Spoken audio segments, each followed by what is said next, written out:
भारत और चीन संबंधों में नया मोड़, क्या भरोसा कर सकता है भारत? हम बात करने वाले हैं भारत और चीन के संबंधों में आए नए बदलाव की। जैसा कि आप जानते हैं कि 2020 में गलवान घाटी की घटना के बाद भारत और चीन के रिश्ते काफी तनावपूर्ण हो गए थे, लेकिन अब कुछ नए घटनाक्रम सामने आ रहे हैं, जिससे ऐसा लग रहा है जैसे कि दोनों देश रिश्तों को सुधारने की दिशा में आगे बढ़ रहे हैं। पर सवाल यह उठता है कि क्या भारत को चीन पर भरोसा करना चाहिए? इस पूरे विषय पर विस्तार से चर्चा करेंगे। इस वीडियो को अंत तक जरूर देखें। तो नमस्ते, मैं हूं आपके साथ सोनी और आप देख रहे हैं वयम भारत। सबसे पहले तो जानते हैं कि हाल ही में ऐसा क्या हुआ जो भारत और चीन संबंधों में बदलाव का संकेत दे रहा है। कैलाश मानसरोवर यात्रा का फिर से शुरू होना। चीन और भारत के बीच यह सहमति बनी कि 2025 की गर्मियों में कैलाश मानसरोवर यात्रा फिर से शुरू की जाएगी। इससे धार्मिक और सांस्कृतिक आदान प्रदान को बढ़ावा मिलेगा। डायरेक्ट फ्लाइट से फिर से शुरू करने की योजना। कोविड और गलवान घाटी घटना के बाद दोनों देशों के बीच सीधी हवाई सेवाएं ठप थी, लेकिन अब इसे फिर से शुरू करने की बात चल रही है, जिससे व्यापार और पर्यटन को बढ़ावा मिलेगा। ब्रह्मपुत्र नदी पर चीन का नया डैम। चीन ने दुनिया के सबसे बड़े डैम के निर्माण की घोषणा कर दी, जिससे भारत और बांग्लादेश पर गंभीर प्रभाव पड़ सकता है। भारत ने इस पर चिंता जताई और डेटा साझा करने की मांग की। इससे पानी आपूर्ति और बाढ़ जैसी समस्याएं उत्पन्न हो सकती है। व्यापार संबंधों में सुधार की कोशिश। भारत ने चीन से अपने बाजार में पारदर्शिता और भारतीय उत्पादों को उचित प्रवेश देने की मांग की है। हाल ही में व्यापार में वृद्धि देखी गई, लेकिन भारत अब भी चीनी कंपनियों पर सख्त निगरानी रखा हुआ है। सीमा सैन्य गतिविधियों में कमी। हाल ही में दोनों देशों ने कुछ विवादित क्षेत्रों में सैनिकों को पीछे हटाने का निर्णय लिया, जिससे तनाव में कुछ हद तक कमी आई है। नई कूटनीतिक वार्ताएं। भारत और चीन के वरिष्ठ अधिकारियों के बीच कई दौर की बातें हो चुकी है, जिसमें सीमा विवाद और व्यापार पर चर्चा हुई।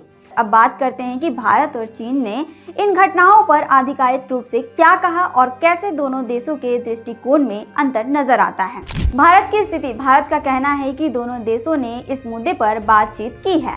हम धीरे धीरे आगे बढ़ेंगे और भारत सतर्क है, बिना ठोस कदमों के आगे नहीं बढ़ना चाहता और भारत की प्राथमिकता राष्ट्रीय सुरक्षा और संप्रभुता है। चीन की स्थिति। चीन ने अपने बयान में कहा कि दोनों देश पहले ही सहमति बना चुके हैं और जल्द ही सभी पहलुओं को लागू किया जाएगा। चीन काफी उत्साहित नजर आ रहा है और जल्द से जल्द सुधार चाहता है, लेकिन चीन का पिछला रिकॉर्ड देखा जाए तो उसकी मंशा पर सवाल उठते हैं।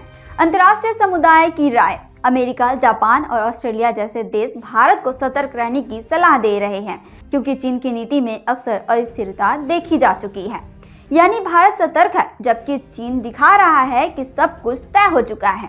क्या भारत को सतर्क रहने की जरूरत है? भारत के पास सतर्क रहने के पर्याप्त कारण है। गलवान घाटी की घटना। चीन ने पहले विश्वासघात किया है, इसलिए भारत को बिना सोचे समझे कदम नहीं उठाने चाहिए। ब्रह्मपुत्र नदी पर नियंत्रण। अगर चीन इस नदी पर नियंत्रण बढ़ाता है तो भारत के पूर्वोत्तर राज्यों में पानी की आपूर्ति प्रभावित हो सकती है। चीन की आक्रामक विदेश नीति। चीन अक्सर अपने पड़ोसी देशों पर दबाव बनाने की नीति अपनाता है, इसलिए भारत को सतर्क रहना चाहिए। चीनी कंपनियों का भारतीय बाजार पर बढ़ता प्रभाव।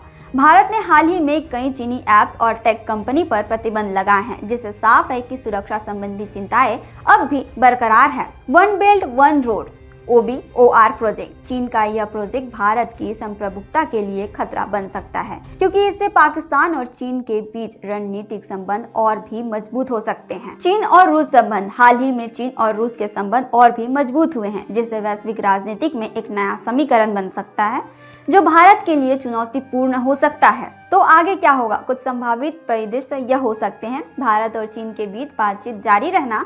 दोनों देश कूटनीति स्तर पर बातचीत करेंगे और कुछ समझौतों पर आगे बढ़ सकते हैं, लेकिन भारत सतर्क रहेगा। सीमा विवाद में कोई बड़ा बदलाव न आना।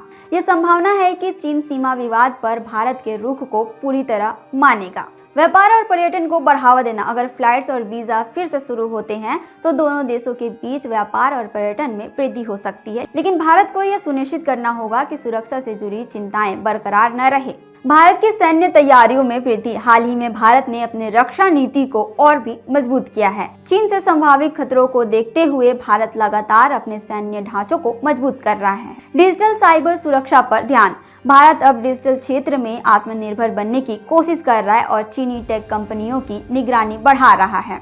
अब सबसे बड़ा सवाल, क्या भारत को चीन पर भरोसा करना चाहिए? हमारा मानना है कि भारत को हर कदम बहुत सोच समझकर उठाना चाहिए। इतिहास गवाह है कि चीन ने हमेशा अपने फायदों को प्राथमिकता दी है। ऐसे में भारत को सतर्क रहना चाहिए और अपने हितों की सुरक्षा करते हुए ही कोई भी फैसला लेना चाहिए। साथ ही व्यापार और कूटनीतिक प्रयासों में भी एक मजबूत और आत्मनिर्भर नीति अपनानी होगी। आपका इस विषय पर क्या राय है? क्या भारत को चीन के साथ अपने संबंध सुधारने चाहिए या पहले से और ज्यादा सतर्क रहना चाहिए? अपनी राय कमेंट में जरूर बताएं।